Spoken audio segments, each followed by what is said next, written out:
Should we have basic universal income in the US? I've honestly gone back and forth about this one. It's a harder question to answer than if you initially look at it. My initial answer was no. Just thinking about it. Well, if you look at the amount of resources in the US has $21 trillion. It also has 327 million people. If you divide those $21 trillion by those 327 million people, you get roughly that each person is worth, in total, $63,000. That's not per year, that is total. And that's assuming that we gave equal worth to each person. If you divide that $63,000 per, and if we assume that each person lives the average lifespan of 80 years, then assuming that that money was allocated to each person and that nothing else was capable of owning anything, that would mean that each person, and assuming that nobody else died and nobody had any children, or even if we did, it was 1-to-1. That means for every person born, one person died and it was maintained. That would mean that if we paid each person annually, each person would have roughly $800 of income per year. That was my initial thought. But the economy doesn't work that way. And the reason why my answer has changed over time is because I had to really study how the economy works to understand truly if basic income as a system is even feasible. And I think that's where a lot of people get caught up in that original thought that, like I had, that it's simply infeasible. But the way the economy works is that people are expected to spend. You make money, you're expected to spend money. Not only that, the way our current system works, it's that money doesn't represent resources. If it represented resources, then over time, the value of, or the amount of money worldwide would stay the same roughly, because we don't get an increase of resources over time. No, what money actually represents is influence. The more influential people are, the more likely we as society are to give them more money. It's the reason why Donald Trump makes so much money, even though he arguably doesn't provide much in terms of goods or services. It's the reason why janitors, though they work hard and put a lot of effort into the job, don't get paid a lot because they don't have a lot of influence. It's also the reason why entertainers, especially the famous ones, get a lot of money, because they influence a lot of people. You see this with book writers. If you make a good book, you'll make a lot of money. If you perform a task, or if you do a job that affects a lot of people or influences a lot of people, you'll tend to make a lot of money. That's how the economy works. So if you take that system and you then give everyone a minimum amount of basic income, what you're actually doing is giving everyone a certain amount of power for influence. What I mean by that is you're giving them the capabilities to spend the money however they want to those people, to give to those people who have influenced them, whether that's through resources or ideas or whatever. Is this infeasible? That's really what this comes down to. And the answer, I think, is no. By that I mean that a system of basic income is feasible. It's taken me a lot of thought to come to that conclusion because, again, when I first started thinking about this several weeks ago, my answer was it was not feasible. Again, going back to the idea of $63,000 per person total. And again, that increases over time because over time, the amount of resources we've had globally has increased. That's not a static number. It's dynamic. Every year you spend money for food, for shelter, for entertainment, to travel, and to socialize. Everyone spends money on those things. That money is then circulated into the economy. All right? So when we say basic income, what we're saying is you are provided that money to spend. It's almost like getting a paycheck. Like working for somebody. That money is already in the system. You're just being provided it under a basic income system rather than expecting a company to pay it to you. So where does that money come from? How does the government get that money? Well, the way it always does, through taxes.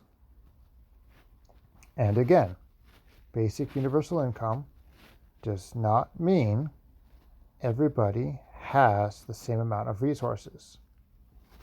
Granted, there is an upper threshold of $63,000 in the US because people give money to those who influence them. It will maintain a Gaussian distribution. That is to say, those who influence more people will still end up getting more money. All a basic income system means is that those that make more money will end up getting taxed more, so that way that money can continue circulating. It will encourage a system where people are not allowed to sit on money. Now, you may think that's a bad idea. What about savings? What about rainy day funds? What if something terrible happens? Basic income, basic universal income, makes sure that you have money for those rainy days. Therefore, rather than saving, it encourages everyone to spend. You're no longer encouraged to make the most money. You're now encouraged to spend that money as you get it, because you're always going to have more money. Another common argument I hear is that if you're given basic income, many people will not have any incentive to give back to society. And I agree, that may happen. The question is, to what extent will that happen? And the big question I have, going back to feasibility, will it happen to such an extent that society itself will crumble? And there have been case studies in this. In all of the case studies that I've seen, this is not the case. While there are those people that definitely just don't do anything and instead enjoy life, there are still enough people, granted it is a minority, that still work towards moving society forward. But it is enough people such that society does not collapse. And going back to the point of people enjoying life with that money, that's not a bad thing. I know people tend to shy away from that, but if you really think about it, the capability to spend time with your loved ones, to go out and do the things that you want to do, to sit back and read and learn and actually have time to enjoy life instead of spending 8 to 10 to 12 hours, maybe even more for some people in these days, working. Instead of having to spend your life working 3 jobs, you can actually spend time with your kids. You can spend time with your family. It doesn't sound so bad if you actually think about it. Not only that, by spending time with your kids, if you truly worry about society collapsing, as many people do, you will be making sure that your kids will not lead towards that. It'll encourage people to try to make sure that we have a culture of sustainability. It's a self-check. And again, I've been researching this a lot because I was of the opposite mindset before actually looking into this. So, at the end of the day, after much thought, a lot of research, and even bouncing this idea back and forth with other people to make sure that I hadn't missed anything, I do think that number one, it's completely feasible. Number two, it may actually lead to a better system than the one that we currently have of pure capitalism. Now, again, this is only in the US. There are other things to think about, such as the influence of external systems on us, such as the influence of other countries, because a system of basic universal income, again, I've only talked about it in a closed system, how to maintain it if we only talked about the US.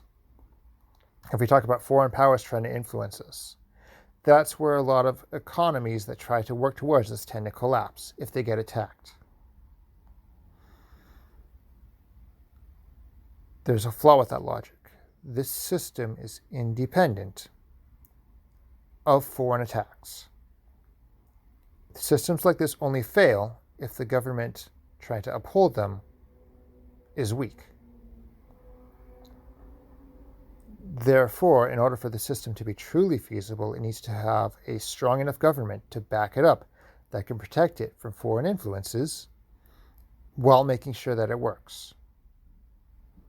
So I will say that's the only way in which the system, will not be feasible.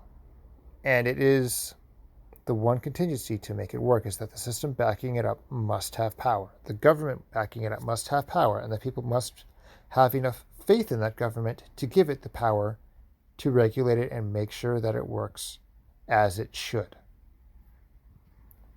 Do you believe we should have universal income? Yeah, I do. And I'm talking. Can I clarify one thing real quick? Are you talking about in the United States or the entire world? Let's start with the United States for now. Please. Okay. Then the answer is yes. I have no clue about the globe. If you're talking about the United States, my answer is a 100% yes. And I think that what's really awesome about UBI, and you've heard a lot of people say this, is that it has crossover appeal. Because the reality is I do not like the welfare state. I think it's fucking bullshit. I think it's actually actively poisonous, and I think that it isn't a coincidence, for instance, that, there's certain social trends that, let's say, practically were non-existent or were extremely low before all these, welfare programs, social programs, the war on poverty, and then now they're like everywhere. Now these social problems are everywhere. I don't think that's a coincidence, and I don't think it's a progress of like time. I think it actually has to do with the social programs themselves. I don't like welfare programs, and I think they're bullshit. And one of the reasons I think they're bullshit is because they literally go, well, you will, baby. I won't give you. You need something to eat. Here you go. Oh, you want to spend it on this? Fuck you. You're gonna eat this. You understand? Because I'm your parent. See, this is the thing about welfare that when you're on it. Because I grew up, I received some welfare in my family. We got food stamps and stuff. And I'm not saying there's anything wrong with a social program per se, because I thought it was great that we could get food. But I always thought it was weird that they were, very specific about what you could use it on. And it's not like I wanted to fucking get alcohol or fucking tobacco, but it just seemed odd to me. And it didn't affect me in a super negative way, but I know it affected a lot of other people in a super negative way, at whole fucking populations. So it's in other countries. I mean, like in England, it had negative effects. So not a fan of that myself. That's something on which I lean to the right. But the interesting thing about universal basic income is that to me, it has footing in what I would think of as American conservative tradition. So like when you talk to, let's say you have to pitch it to both sides, and you try to pitch it to the left wing side. You go, we want to give people free money. They go, yay! You don't have to. You do not need a pitch for them. You just say we want to give poor people free money, or just everyone free money. Although that might be a little harder for some of them, but just give people free money, and they go yes. And the reason is because generally speaking, people on the left, who Thomas Sowell, again I'm gonna mention him, would call unconstrained thinkers rather than just left wingers, and he referred to generally conservative people as constrained people with the constrained vision. Uh, People on the left tend to believe in what's called positive rights. Basically, you have a right to something. It's like you have a right to a job, you have a right to health care, that sort of thing. And people on the right, that I misspeak, that people on the left believe in positive rights. People on the right believe in, generally speaking, negative rights. And this is a very, basically, it's fundamentally tied to the U.S. Constitution, because you have like someone like John Locke, for instance, and like the philosopher John Locke. A lot of things from the Constitution are taken from his writings, like almost verbatim. So this is a quote from John Locke, if I may. Every man has a property in his own person. This nobody has a right to but himself. Now this is like the essence of negative rights. And negative rights are, you have a right not to be fucked with by the authority, essentially, or by other people, but really more or less the authority. So like a negative right is the Second Amendment. Really really the entire Constitution is a constitution of negative rights, with the possible exception of the right to counsel. But virtually everything else is a negative right. But the Second Amendment's a great example, so I'll go with that. It's like they can't take your gun. The federal government can't take your guns, which, by the way, technically is not saying the state can. Obviously, the state can. What they're saying is that the federal government can never come down and take everybody's guns. Every single fucking state decided it wants to get rid of their guns. That's technically possible. But under the negative right principle, you can't, this high authority can't take away something from you. Under the positive right principle, everyone else in the society essentially owes you something, which I think is weird. I mean, I used to think this was a good idea, because I used to be extremely left-wing. And then I guess one day I just realized I hadn't fucking thought about it, because when you really think about it, it doesn't make any fucking sense. I mean, there are things that I were already right-wing on this subject, or conservative on the subject, because, like, I was always basically like pro-Second Amendment, and I was always very like, well, that's not this subject, but I was very like suspicious of a lot of these programs, because I did know, it's interesting, because there was a group of conservatives in the 60s, and I knew about these guys even when I was really left-wing, who supported the war on poverty and Lyndon Johnson's programs, and then like, not too long later, but like, we were wrong, because you could see all the fucking data shit, and they all became conservatives. So I knew about people like that, and they kind of eventually led to the neocons, which is interesting. But like, but my point here is that the concept of UBI is able, I think, to breach both of these philosophies, because what UBI says is, yes, the government will provide you with something. Yes, we will all get together and owe you something technically, but we're just going to we don't tell you what to do with it. We just give you money, and then you do whatever you want with it. And the thing about that that's so brilliant is it does not interfere, in my opinion, with market forces. If the government nationalizes a product that obviously affects anybody who wants to privately create that product, there's no way it doesn't. To a right winger, if you were to give someone a service or a good, like I say, you're nationalizing it, you're harming the market. To a left winger, they don't care about that. They just don't care at all. I actually have a suspicion that a lot of left wingers generally distrust economic concepts, or they just don't believe them, or something like that. And I'll get to that at the end of this, because I think it kind of connects. But the thing that I think is really great about it, like I said, is you can choose what to do with it, and that means that they're still investing that money in where they choose to invest it, and that's still the free market, and that means we still get the advantage of the free market, which is organic decision, which will be good for us, and it will be a shot to the economy. And unlike in Keynesian economics, it won't be an artificial shot, because they will be actively choosing where to put it. The individuals, not the government. And so in that sense, I find it just fucking awesome. And I looked into two specific policies of it. I looked into Milton Friedman's idea of a negative income tax and Andrew Yang's new idea of the freedom dividend. And I like them both, but I actually kind of like Andrew Yang's idea better. And I think that's fucking awesome. I think I want to vote for him, because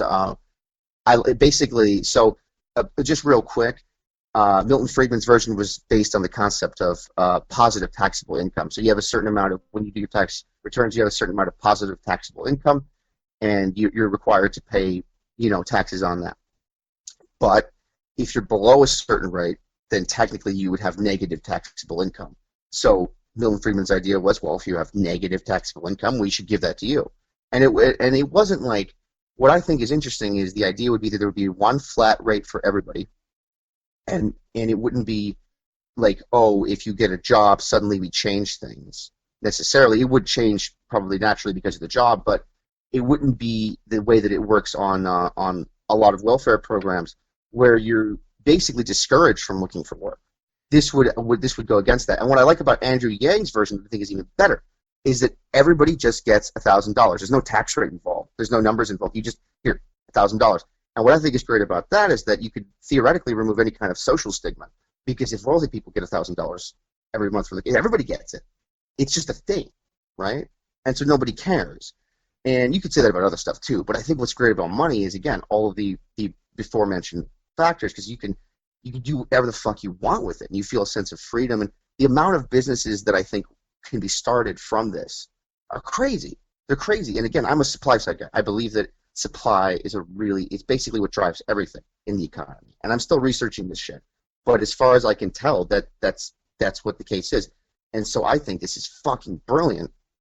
And I think that you could go to conservatives and you could pitch it. And the thing is, you have to go to the conservatives. I think the left-wingers, like I said, they're just going to say yes off the bat. But you need to figure out how to pitch it to the conservatives, which is why I think it's awesome he calls it a freedom dividend. Because, you know, they love freedom fries. They love fucking, it's all over the place. It's like, that's great. That's exactly what you need. And I think that, I mean, like, if he got more attention from the fucking media, he would probably be the front runner, or one of the front runners. I mean, I'm not trying to count out Bernie or, you know, fucking handsy Biden. I don't like Biden, obviously, but I guess he's somewhere in front at some point. But I don't know. I'll just want to close with a couple of things. One thing is a quote from Milton Friedman, because this is the thing. This is why, and I probably shouldn't even say this if I want people to like this, but I'm going to do it anyway. He said, quote, "The left, if it accepts the program," meaning UBI, "will find that it has bought a Trojan horse. As to the right, we need to recognize that our growing strength brings the responsibility to suggest reasoned alternatives, to present programs that will permit a gradual withdrawal from them. We will only harm our own cause by an unreasoning retreat to a dream world," end quote. So you can see what he's saying by that. The purpose of UBI is to replace the welfare state so that you can eventually not have one. And it's brilliant, because you don't just go, click, now we don't have it. You have to have a transition period. I mean, fucking Marxists think that too. It's why they do what they do. And I mean, like, that's obviously, this is correct that you have to transition. And I don't think that welfare is good for us. So I like UBI, because I think that ultimately, even if we never get rid of, let's say we never get rid of UBI and this isn't the transition, I still think that's great. I still think that's great for people. And I think what's really the best thing about it is, it's the ultimate pitch for capitalism. Communists basically can come to you and say, well, everyone's getting poorer, we need to help you. And despite the fact that, like, the data doesn't show that, actually everyone's getting richer, that, like, if you're poor, well, here's some free money. Check that out. We just gave you free money. Did the communists do that? Nope. So it's a great pitch.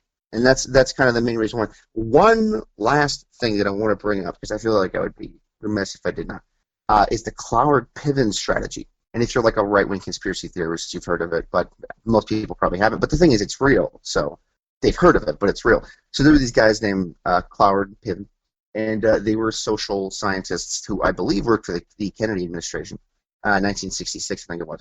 And they did a study where they found that a huge amount of the populace was eligible for welfare programs. This was even before Johnson stuff, but they weren't taking it. They just weren't. And they realized that if they pushed it on people, and if people started, like, enrolling, it would basically break the bank. We wouldn't have enough to pay for it, and they would have to just give people free money. That was their plan. It was like, if you look at it from that perspective, I think that's fucking crazy. Like, so basically their economic plan was, we're gonna fuck up the economy, and then we're just going to come in and rescue it with what we see as socialism. It's not, of course. But what we see as social, we're going to do this. And it's like, okay, so the reason I bring this up is I'm just like, I actually think, as I mentioned towards the beginning of this, that a lot of people on the left, a lot of people who are actual politicians, and a lot of people who are theory people or whatever on the left, a lot of them actually have this strategy. And that is why their fucking economics don't make any goddamn sense, because a lot of the things that they say just don't make any fucking sense. Just one example, a lot of people on the left are big fans of a minimum wage. And that's terrible for people. It's terrible. And every single, like there's every single a school of economics knows that or agrees on that, except two, the Keynesians and the mercantilists. Doesn't make any fucking sense. Okay, so I actually think this has always been the strategy for a lot of people. So let's cut to the chase and just do it. Let's just give people money, and if they think that that means something, whatever. I don't care. I think that ultimately America is kind of a special, weird little place, and everything is kind of melted together in such a way that I don't know if we're ever going to become, like everybody else. I think we have a certain direction to go, and I think that even though we have social programs, it doesn't mean we're necessarily going to become socialist or statist completely. There's states that are like that, but I think that if you just give people money, it's despite what these guys clearly thought. I think it's just going to be good for them because the human spirit is such that you come up with all kind of shit if you just get like, here's just money's possibility. Here's some possibility. Do something with it. So, and then one last thing I would say is like, when you get money, I know this firsthand, when you get like a tax refund, you don't count it as money you worked for. So you almost always just spend it on something. And again, that's a shot into the economy, as I said earlier. Right. So yeah, I feel that I expressed myself pretty well on that. I'm sure I said something stupid at some point. So if someone wants to push back on me, I actually would appreciate that so that I can almost rephrase something, because that was like just kind of, I just kind of vomited all that out. So that's that. Do you believe we should have universal income? Yeah, I definitely believe in it. I think that it should be at like a very base level. It's something that we can afford, like if we had cut like our military spending and what we invest in like foreign oil and like other outside interests. I think that if people had enough to cover their rent and food, it would encourage people to actually pursue other goals in life and better themselves. And honestly, at this point in time, it's what we need. Like housing has skyrocketed. A lot of people are profiting off of people being on the streets. And I just feel that it's something that we can do as like a country, and I feel like a lot of people are afraid of it because it feels like socialism, and it feels like a lot of people will stop trying to work or they'll stop trying to better themselves. But truthfully, I don't think that that'll happen. Um, Even when it comes to people who are on the streets, like if you take the homeless population, a lot of people say that when you are doing drugs and you're homeless, you're going to choose the drugs over, food or money or any of that because you're addicted. But they recently did a study where they had these homeless living in this house that they provided for them. And it also provided, drugs if they wanted it. And it went further down the line to where they were offering drugs and then they were offering money alongside it. And what they were surprised by is that when they got a small hit of like meth or whatever it was, or $5, they would choose the $5. Even like people who had been addicted their entire life made this decision. So, like in my mind, that just kind of reinstates the idea that people will do what's best for them when giving the choice. And sometimes you really just have to give people the choice. Um, I also feel like when it comes to trickle down economics, which is the idea that if you do bailouts or give money to the rich, it'll eventually trickle down to like the little man who's working underneath them. They've done a lot of studies where that doesn't really work.